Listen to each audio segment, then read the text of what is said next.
Tatlong kababayan na naman natin ang nahuli ng mga pulis. Ito ay yung mga walang papel, mga mangkolorum, TNT. So nagagala nga itong tatlo na ito and then ginulat sila ng pulis. Pinuntahan sila sa mismong tinutuluyan ng tatlong to. Na-surprise sila kasi nga gagala-gala lang sila sa labas tapos hindi nila akalain na bigla na lang dumating yung maghuhuli sa kanila. Ito nga ang nakakatakot, no? Yung pagala-gala ka sa labas, alam nyo namang natiinti kayo. Tapos gagala-gala kayo sa labas.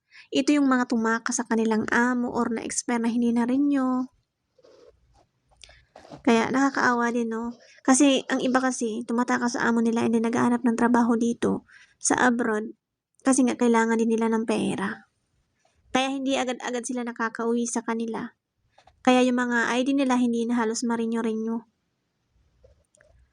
Kaya nakakatakot talaga dito pag halimbawa kolorum ka tapos gagala-gala ka sa labas. Hahanapan ka talaga ng mga igama, ganun, pag natsambahan ka ng mga pulis. So, napakahigpit dito. Ang mga pulis talaga dito ay magagaling. Paikot-ikot yan sila. Magagaling yan silang maghuli. Kaya yung mga tenti, takbuhan na. Taguan na yan sila. Yung walang kaalam-alam yung tatlo na to ng pag-gala-gala lang.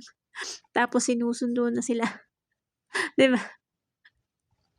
So, hindi natin sila masisisi kasi nga siguro kailangan din nilang trabaho, hindi sila agad-agad makauwi sa kanila kasi kailangan nga nila ng pera.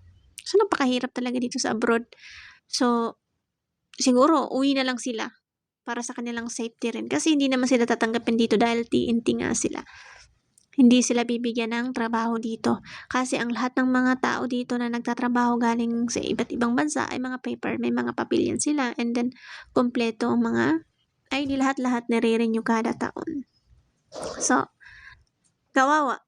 Kaya siguro uuwi na lang yan sila sa Pilipinas. Kababayan pa naman natin ang mismong nahuli.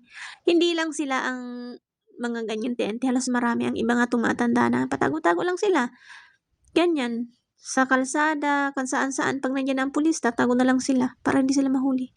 Minsan yung iba nakakaawa, hindi na sila makauwi sa kanilang bansa kahit gustuhin man nila. Ang iba may mga kaso, hindi nila malutas-lutas, ganoon. Kaya hindi sila makauwi sa kanila, napatago-tago na lang sila hanggang sa dito na sila tumatanda. So nakakaawa, minsan ang iba may mga may mga case pa yan sila na inaayos, na hindi nila maayos-ayos kasi sa laki ng penalty. Kaya hindi basta talaga ang buhay dito sa abroad kung ganitong mangyari sa iyo. Buti kung ganyan lang. Na nahulkan ng pulis kasi kolorum kayo, kung may iba pang dahilan, kung may kaso ka, di mas malaki. Kaya ganyan, kung talagang wala nang choice, umuwi na lang tayo ng Pilipinas kaysa mapahamak pa tayo dito sa abroad.